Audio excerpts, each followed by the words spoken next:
Assalamualaikum warahmatullahi wabarakatuh. Saya Yara Manda. Di sini saya akan membawakan sebuah dongeng yang berjudul Buaya Kecil yang Baik Hati. Pada suatu hari, gemericik air yang jernih mengalir dengan tenang di sungai hutan Flona. Sayup-sayup terdengar suara dengkuran. Dengkuran itu berasal dari para buaya yang sedang istirahat di dekat sungai Flona. Para buaya itu berbadan besar dan terlihat menakutkan, karena mereka memiliki gigi-gigi yang sangat runcing dan kuku-kuku yang sangat tajam. Para buaya itu membuat hewan lain merasa ketakutan untuk bermain di dekat sungai. "Sebaiknya kita jangan bermain di sana, Pai," kata kelinci berbicara pada seekor tupai. "Kamu benar, kudengar si Sally itu, ikan salmon yang besar itu, dimangsa oleh mereka beberapa hari yang lalu. Bukan hanya si Sally, Koko, si ayam juga menjadi korban mereka." "Benarkah?" Lama-kelamaan, para buaya itu pasti menguasai seluruh sungai. Aku jadi takut nih. Ayo kita pergi sebelum kita dimangsa mereka." Iya, semua buaya itu sama saja, mereka sangat buas dan menakutkan. Tak jauh dari tempat para buaya berkumpul, aliran sungai mulai terbagi menjadi cabang-cabang kecil. Dan di salah satu cabang itu, ada seekor buaya yang sedang bermain. Buaya itu terlihat berbeda, dia lebih suka bermain sendiri. Dia terlihat lebih kecil dibanding dengan buaya lainnya, yang bernama Kroko. Saat sedang bermain, Kroko melihat ikan kecil yang terjebak di bebatuan sungai. "Tenanglah ikan, aku tidak akan memakanmu. Aku ingin membantumu dari batu yang menjepitmu itu," sambil melepaskan ikan kecil itu. Tiba-tiba ada seekor buaya besar menghampiri sambil berkata, "Kroko, Kroko, kenapa kau melepaskan ikan kecil itu? Jika kau terus melepaskan mangsamu, kau tidak akan tambah besar dan kau tidak akan punya teman. Carilah mangsa sebaik-banyaknya untuk membuktikan kamu kuat." "Tapi aku tidak suka memangsa ikan. Aku hanya membantu ikan itu keluar dari batu. Jika kau terus begini, kau tidak akan punya teman. Bagiku, serangga-serangga kecil sudah cukup. Kasihan hewan lain jika disakiti." "Alah, terserah kau sajalah. Teruslah menjadi buaya kecil yang tidak punya teman. Hahaha." Mereka pun meninggalkan Kroko. Suatu pagi, Cota, si kambing kecil, menyusuri hutan Flona. Sepertinya aku masuk terlalu dalam. Aku tidak tahu aku di mana.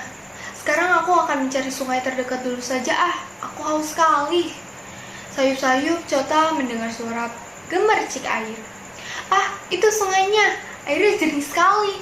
Namun Cota tidak tahu bahwa sungai itu tempat para tinggalnya buaya.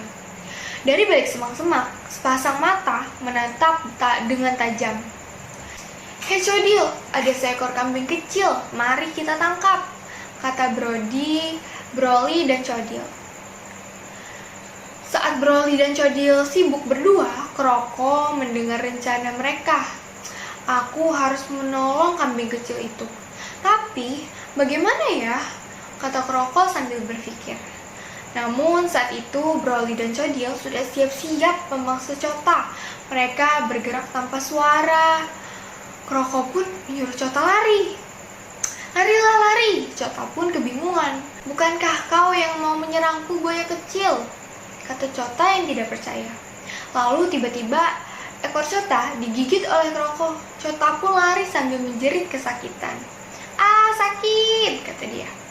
Brodil dan Codil yang melihat kejadian itu pun berkata, "Apa-apaan itu tadi? Kroko merebut mangsa kita dan dia gagal," kata Codil yang melihat kejadian itu. "Syukurlah dia berhasil selamat dan melarikan diri," kata Kroko. "Selamat kau bilang? Tadinya kita mau mengujimu, tapi ternyata kau bermaksud menyelamatkannya ya?"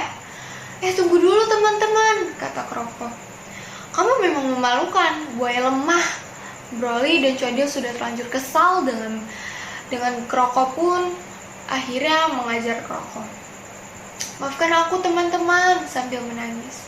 Kapan kamu akan belajar menjadi buaya sejati?